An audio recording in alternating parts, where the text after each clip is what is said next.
Bienvenidos a este culto virtual de la Misión Bautista Jesús Esperanza y Vida. Hoy es un día muy especial. Estamos celebrando el mes de la juventud y 4 de nuestros congregantes, nuestros adolescentes, Alex, Marely, Shailey y Shirel, nos presentarán una breve reflexión. Es interesante escucharla y ver qué es lo que a los jóvenes en estos momentos les está llamando la atención. Así que les invito a nos acompañen, nos tengan ustedes el poder observar y orar por estos jóvenes que están comenzando su vida al lado del Señor y están caminando y desean servirle a Él. Así que espero que lo disfruten y síganos acompañando. Que el Señor les bendiga. Hasta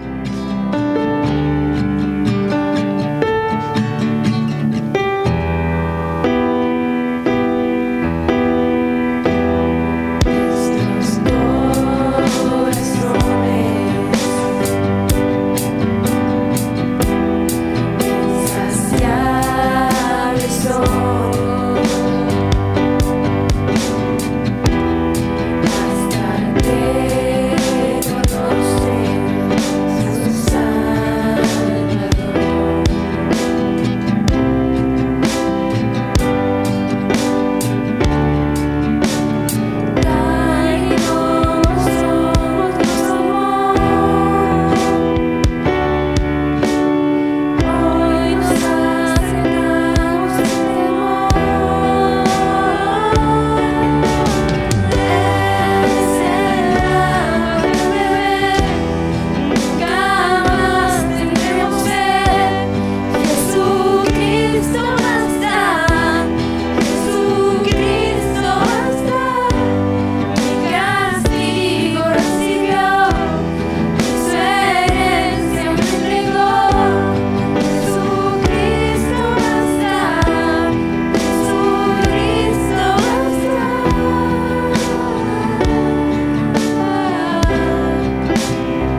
Por favor, leemos Éxodo 20:13. No matarás. En Aguascalientes es el primer lugar en suicidios de jóvenes. ¿Alguna vez nos hemos preguntado por qué las personas se suicidan y las juzgamos? Pero no sabemos lo que han pasado. Pero podemos cambiar eso, porque si vemos una de las siguientes características, podemos darles apoyo emocional y orar por ellos. Característica número 1. Hablar acerca del suicidio. Por ejemplo, con dichos como, me voy a suicidar, desearía estar muerto o desearía no haber nacido. Segunda característica, obtener los medios para quitarse la vida. Por ejemplo, al comprar un arma o almacenar pastillas. Característica número 3. Aislarse de la sociedad y querer estar solo. Característica número 4. Tener cambios de humor, como euforia un día y desazón profunda el día siguiente. Característica número 5. Preocuparse por la muerte, por morir o por la violencia. Característica número 6. Sentirse atrapado o sin esperanzas a causa de alguna situación. Característica número 7. Aumentar el consumo de drogas o bebidas alcohólicas. Característica número 8. Cambiar la rutina normal, incluidos los patrones de alimentación y sueño. Hacer actividades arriesgadas o autodestructivas, como consumir drogas o manejar de manera negligente. Característica número 10. Regalar las pertenencias o poner los asuntos personales en orden, cuando no hay otra explicación lógica para hacerlo. Característica número 11. Despedirse de las personas como si no las fuera a ver de nuevo. Característica número 12. Manifestar cambios de personalidad o sentirse extremadamente ansioso o agitado, en especial cuando se tienen algunos de los signos de advertencia que se mencionaron con anterioridad. Aunque algo que tenemos que tener en cuenta es que no solo podemos llegar y hablar con ellos. No, lo que debemos de hacer es orar y pedir que no se nos quede nada de esa persona, porque si no también podríamos caer en depresión y suicidarnos. Aunque no olvidemos que los suicidios no siempre van a ser claras las intenciones de las personas. Algunas veces podrán ocultarlo muy bien. Por eso siempre debemos orar por las personas que nos rodean. Y aunque niños y adolescentes va a ser diferente, estas son las características de ellos. Tener un trastorno psiquiátrico como depresión, la pérdida o un conflicto que involucre amigos o familiares cercanos, antecedentes de maltrato físico o abuso sexual, problemas de alcoholismo o drogadicción, problemas físicos o médicos, por ejemplo, quedar embarazada o tener una infección de transmisión sexual, ser víctima de hostigamiento, sentir incertidumbre acerca de la orientación sexual, leer o escuchar la historia de un suicidio o haber conocido a un compañero que se haya suicidado. Les voy a leer Salmo 42, del 3 al 4. Dice: fueron mis lágrimas mi pan de día y de noche, mientras me dicen todos los días, ¿dónde está tu Dios? Me acuerdo de estas cosas y derramo mi alma dentro de mí, de cómo yo fui con la multitud y la conduje hasta la casa de Dios, entre voces de alegría y de alabanza del pueblo en fiesta. Estas palabras fueron del rey David cuando su hijo lo estaba persiguiendo para matarlo, pero todos sentimos tristeza a veces y David en esos momentos de depresión no se decepcionó de Dios. Aunque también hay momentos en los que los creyentes pueden tener que dar su vida al servicio de Cristo y su reino, pero el morir por Cristo no suele considerarse un suicidio. Ahora, por favor, leeremos Marcos 8, del 34 y 36. Y llamando a la gente y a sus discípulos les dijo: si alguno quiere venir en pos de mí, niéguese a sí mismo y tome su cruz y sígame. Porque, ¿qué aprovechará al hombre si ganare todo el mundo y perdiere su alma? Ahora, algún voluntario que quiera leer Juan 13, el 37, por favor. Y dijo Pedro: Señor, ¿por qué no te puedo seguir ahora? Mi vida pondré por ti. ¿Algún voluntario que quiera leer Filipenses 1, del 21 al 22? Porque para mí el vivir es Cristo y el morir es ganancia. Mas si el vivir en la carne resulta para mí en beneficio de la obra, no sé entonces qué escoger. Y así concluimos esta reflexión del suicidio. Acerca de Dios y la ciencia y de la Biblia. Hay muchas personas que se preguntan ¿por qué creer en la Biblia? ¿Por qué creer en un libro escrito por hombres? Porque muchas personas dicen, no, pues los hombres tienen errores. Sí, todos tenemos errores, pero aquí vamos a ver varios tipos de respuestas a la pregunta ¿por qué seguir un libro llamado la Biblia, escrito por hombres que tienen errores? Hay varios tipos de respuestas y aquí están algunas opciones. A ver, ¿por qué seguir un libro llamado la Biblia, escrita por hombres? Entonces, ¿por qué creer en el Big Bang si la teoría del Big Bang dice que hace 13.800 millones de años el universo explotó y se expandió? Y esa teoría fue creada por un sacerdote, un hombre, e idealizada por él, llamado George Lemaitre. También ese es un tipo de respuesta que le puedes dar y puede entrar en duda o puede tener una curiosidad e investigar más acerca de esto.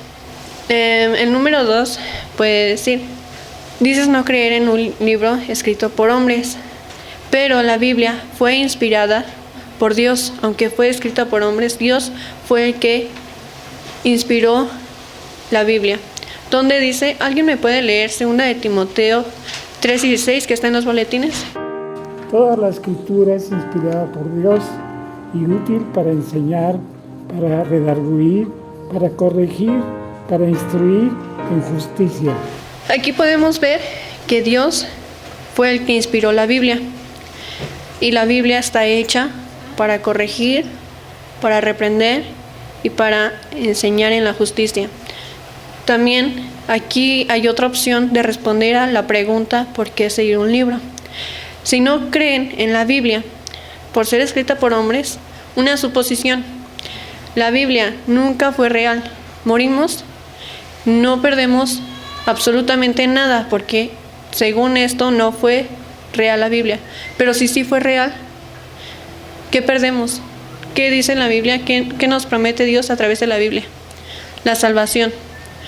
La salvación eterna. Entonces, ese es otro tipo de respuesta. Aquí hay otra respuesta.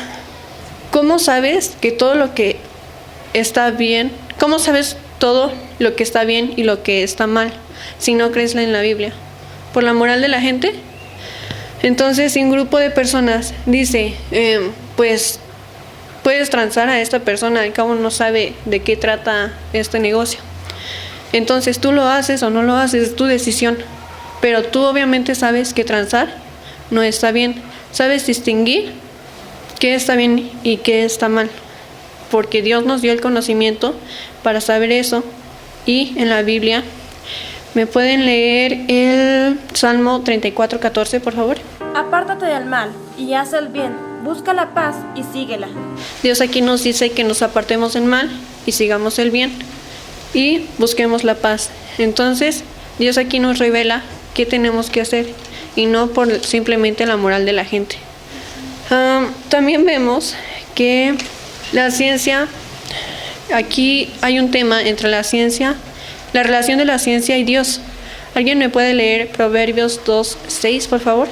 Porque Jehová da la sabiduría y de su boca viene el conocimiento y la inteligencia.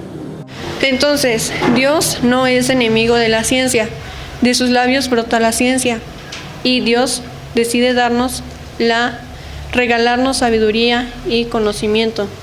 Hay algunas personas que piensan en el Big Bang, como hace rato lo mencioné, no creen en la Biblia, pero simplemente en el folleto van a ver un cuadro en mi parte de Marely que dice la Biblia y la ciencia. ¿Sí lo ven? Sí.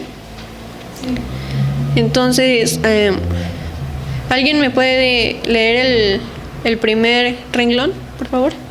La Biblia dice, la tierra es redonda.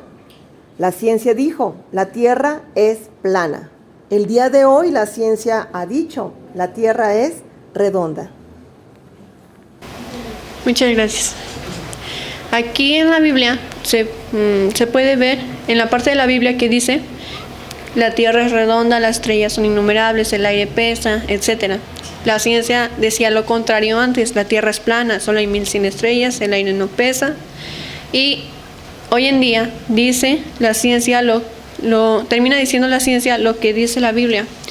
Un ejemplo de todo esto, ¿alguien me puede leer Isaías 40:22, por favor?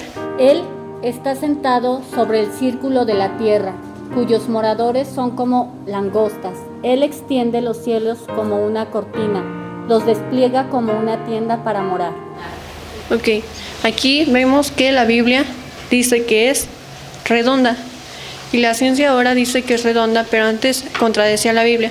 Hay varios ejemplos en este cuadro que es Jeremías 33:22, Job 28:25, Primera de Corintios 15:42, Job 38 del 19 al 20, Segunda de Samuel 22:16 y Jonás 2:6, Job 26:7. No vamos a leer todos, pero aquí con el primer ejemplo ya vimos lo que dice la Biblia y ahora lo que dice la ciencia. Aunque la ciencia, aquí se prueba que aunque la ciencia no se quiera basar en Dios o le quiera seguir la contraria a Dios y lo que dice en la Biblia, vemos que la ciencia termina diciendo lo que la Biblia dice. Entonces vamos a ver el ejemplo del Big Bang. El Big Bang es un terrible ejemplo de la ciencia, porque es incorrectamente sacado de la ciencia y contradice lo que Dios dice. Aquí vemos el primer punto, porque el Big Bang es incorrecto. El creador de esta teoría, ¿quién se acuerda del nombre de el creador de la teoría del Big Bang? Que hace un rato lo mencioné. George Lemaitre. George Lemaitre, pues fue un sacerdote. Entonces, los sacerdotes que tienen religión, ¿no? Entonces, en ese momento que creó la teoría, le estaba fallando a la fe en Dios por crear esa teoría, o le estaba fallando a la teoría por ser sacerdote y tener fe en Dios. Entonces, aquí está el segundo punto. La teoría de George Lemaitre es basada en Albert Einstein dando soluciones a las ecuaciones de la teoría de la relatividad de Einstein. Las teorías que sacaba Einstein y lo que afirmaba era basado en Dios, y su frase popular de Albert Einstein fue: el mal es la ausencia de Dios en nuestros corazones. Y por todo lo que descubrió y comprobó Albert Einstein, él afirmó creer en el Dios del orden y de la paz y armonía de las leyes universales. ¿Quién es el Dios del orden y de la paz? A ver, ¿alguien me puede leer Corintios 14:33, por favor? Pues Dios no es Dios de confusión, sino de paz, pero hágase todo decentemente y con orden. Aquí ya está leído Corintios 14:33 y Corintios 14:40. Aquí dice que Dios es un Dios de paz y es un Dios de orden. Y la Biblia lo dice. Entonces, ¿por qué creer en lo que dice la Biblia? Porque la ciencia termina diciendo lo que la Biblia dice. Albert Einstein y George Lemaitre trabajaban juntos por símbolo de antes, trabajaban como un personaje religioso y un personaje de la ciencia. Siempre eso se unían dos personas para simbolizar Dios y la ciencia, pero esta vez fue incorrectamente sacada la teoría de George Lemaitre y malentendió todo. Pero aquí podemos ver que la Biblia dice la verdad, y pues sí, hay que creer en un libro escrito por hombres pero ilustrado por Dios. Buenas tardes, hermanos. Como ya saben, octubre es el mes de los jóvenes, y este domingo, el último domingo de octubre, los jóvenes nos tocó dar un tema que nos haya interesado a nosotros. Bueno, pues mi tema va a ser, cuando escuchamos la palabra integral, ¿en qué pensamos? Pan integral, galletas integrales o hasta cosas fit, porque lo asociamos con la comida integral. Pero yendo más profundamente al tema de qué es lo integral sin la comida, pues sería algo completo. Por ejemplo, una caja de Legos que esté completa, que esté nueva, que la acabas de comprar, pues es una caja de Legos integral, íntegra, porque pues está completa. Yo tengo varias anécdotas que les voy a contar de las cosas íntegras. Bueno, cosas que no son íntegras. Por ejemplo, un día yo iba muy feliz a comprarme al Oxxo una paleta. Pues llegué a mi casa y cuando me la iba a comer vi que estaba abierta. Y pues también estaba mordida. Y pues no me gustó eso, porque no estaba integral, pues no era íntegra esa paleta. O también cuando fui a Miniso y me compré un marcatextos, y cuando llegué a mi casa no vi que era de dos lados y uno pues estaba roto, y eso no me gustó porque pues ese marcatextos pues no era íntegro. Ahora, en sus boletines o en su Biblia, donde lo quieran leer, estará o buscarán Josué 24 del 14 al 15. Lo leeremos todos juntos. Dice: ahora pues, Temed a Jehová y servidle con integridad y en verdad, y quitad de entre vosotros los dioses a los cuales sirvieron vuestros padres al otro lado del río y en Egipto, y servid a Jehová. Escogeos hoy a quien sirváis, si a los dioses a quienes sirvieron vuestros padres cuando estuvieron al otro lado del río, o a los dioses de los amorreos en cuya tierra habitáis, pero yo y mi casa serviremos a Jehová. Déjenles doy un poco de historia y contexto sobre esto. Los israelitas vivían en Canaán, un lugar donde se adoraban otros dioses. Aclaro, los israelitas no adoraban a esos dioses. Y de ahí se fueron a vivir a Egipto. En Egipto vivieron 400 años y al final de estos años los trataron como esclavos. Por eso Dios los ayudó a salir de ese lugar y les dio la tierra prometida. Durante el viaje a ese lugar, a través de Moisés, Dios les dio 10 mandamientos para que supieran cómo comportarse, o sea, comportarse bien. Por cierto, el primer mandamiento lo dice en Éxodo 20 del 1 al 3. Está en el boletín. ¿Alguien le gustaría leerlo, por favor? Y habló Dios todas estas palabras, diciendo: Yo soy Jehová tu Dios, que te saqué de la tierra de Egipto, de casa de servidumbre. No tendrás dioses ajenos delante de mí. Muy bien, ahí claramente dice que no debemos de tener dioses ajenos, solo al Dios verdadero. Josué vio que los israelitas no eran íntegros, ya que adoraban a los dioses de Egipto y hasta algunos de los dioses de Canaán. Y luego iban y adoraban a Dios, pero Dios quería que no se engañaran. En lo espiritual también debemos de ser íntegros, o sea, completos, como ya habíamos visto. No debemos de ser tibios. Dios quiere que mejor seamos fríos o calientes. ¿Qué es esto? Calientes es estar con Dios, o sea, estar con Cristo y todo eso, ser cristiano, y estar en el mundo, el frío. Pero a Dios no le gusta que un día seamos cristianos, el otro un día sí, un día no, un día sí. A Dios no le gusta eso porque es algo muy indeciso. Dios quiere que seamos de un lado o del otro. Un claro ejemplo de esto, como ya lo vimos ahorita, son los ídolos. Cuando escuchamos la palabra ídolo, ¿en qué pensamos? Pues pensamos en alguna estatua o en algún dios de alguna mitología. Pero los ídolos también pueden ser trabajo, hijos, música, objetos, viajes, familia, comida, videojuegos, tareas, etc. Todo lo que sea del mundo. Dirían, pero ¿por qué esto sería un ídolo? Un claro ejemplo también es cuando trabajamos mucho o nos quedamos en casa haciendo el aseo, creemos que es más importante eso o cuidar a nuestra mascota, o creemos que algún partido deportivo o estar cansados es mucho más importante que leer la Biblia, orar con tu familia, ir a la iglesia, etc.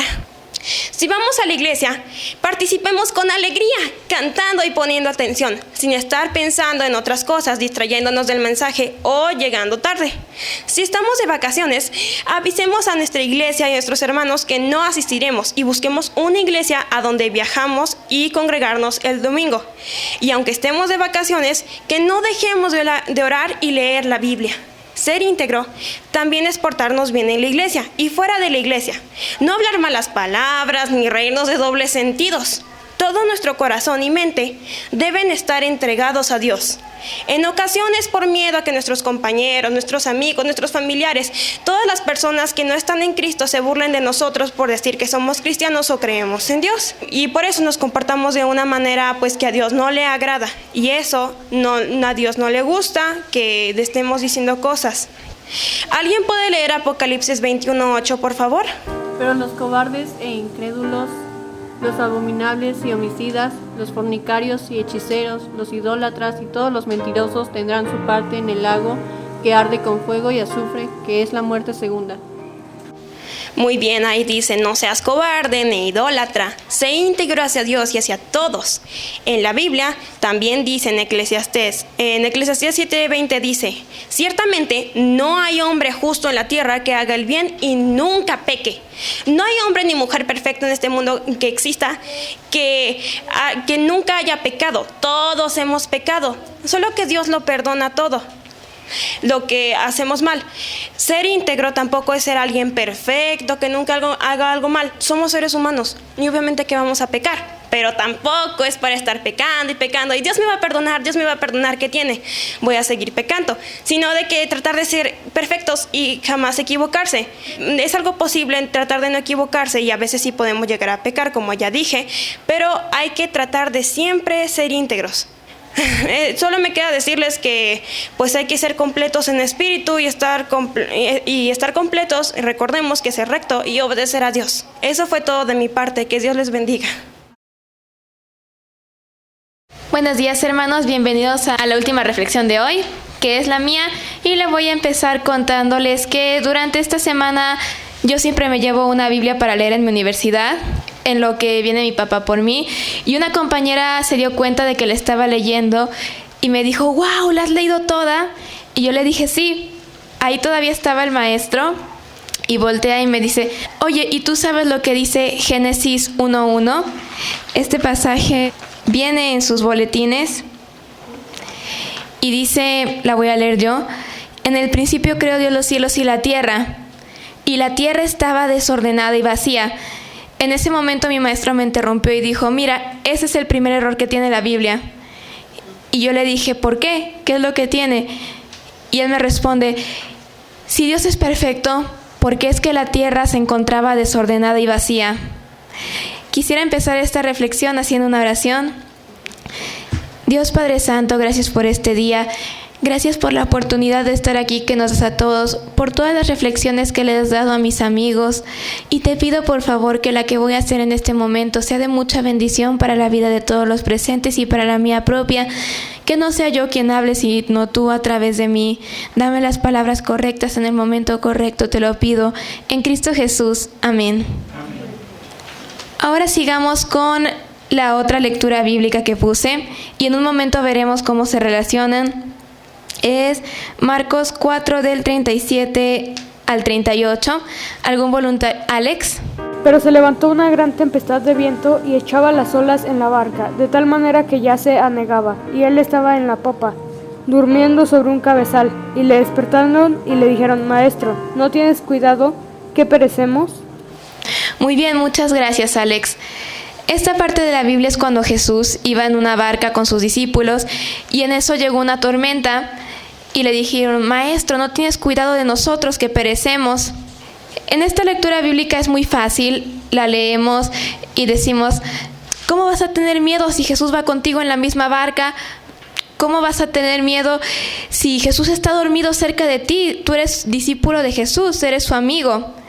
Si alguien me pudiera hacer favor de leer, no viene en el boletín, en sus Biblias, Marcos 4:33. Con muchas parábolas como estas, les hablaba la palabra conforme a lo que podían oír. Muchas gracias. Este versículo pasó unos momentos antes de lo de la barca. Jesús estaba predicando parábolas y a sus discípulos incluso les volvía a explicar lo que no habían entendido. Entonces los discípulos no solamente conocían a Jesús de que Jesús es Jesús de Nazaret, ellos tenían una relación con él, lo veían todos los días, comían, iban con él, estaban pescando con él. Y volviendo a leer este pasaje, aquí dice que estaba en el mismo lugar que ellos, durmiendo solo unos metros donde ellos estaban cuando pasó la tormenta. Permítanme leerles este mismo pasaje de otra versión para aclarar bien otras cosas. Se desató entonces una fuerte tormenta y las olas azotaban la barca, tanto que ya comenzaba a inundarse. Jesús, mientras tanto, estaba en la popa durmiendo sobre un cabezal. Así que los discípulos lo despertaron. ¡Maestro!, gritaron, ¿no te importa que nos ahoguemos? Me gusta especialmente esta traducción porque aquí le están diciendo, ¿no te importa que nos ahoguemos? Jesús, ¿no te importa que yo esté a punto de ahogarme? Jesús, ¿no te importa que yo esté a la mitad de una tormenta? Aquí les invito a que en lugar de ser espectadores de lo que está pasando en esta historia de la Biblia, nos pongamos en su lugar de los discípulos y pensemos que la pregunta que ellos hacían no era la de ¿por qué tengo miedo si Jesús está conmigo? Sino ¿por qué estoy en una tormenta si Jesús está conmigo? Jesús, yo te conozco. Jesús, yo como contigo. Jesús, tú estás conmigo y estoy pasando por una tormenta.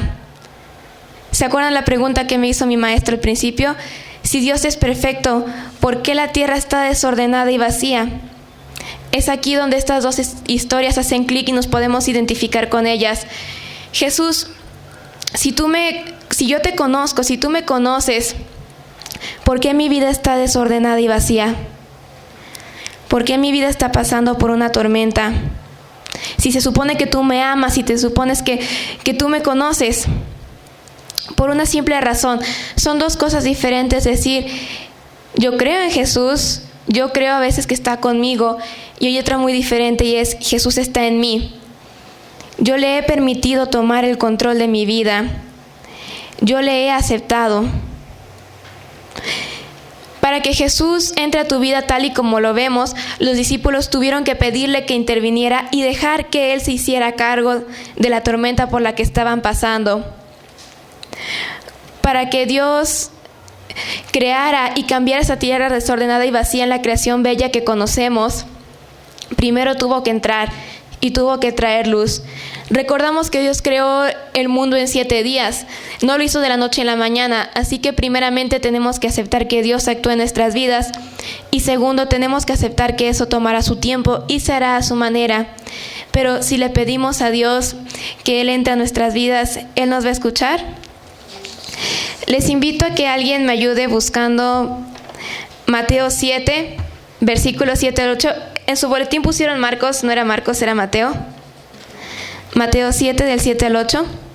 Porque todo aquel que pide recibe, y el que busca halla, y el que llama se le abrirá.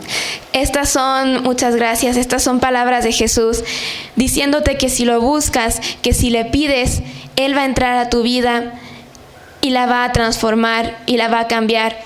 Y una vez que esté ahí, Él va a hacer que tu vida desordenada y vacía va a ser una nueva creación, le va a dar luz. Y la tormenta por la que estás pasando se va a calmar. Tan solo tienes que dejar que actúe en tu vida. Muchas gracias, hermanos.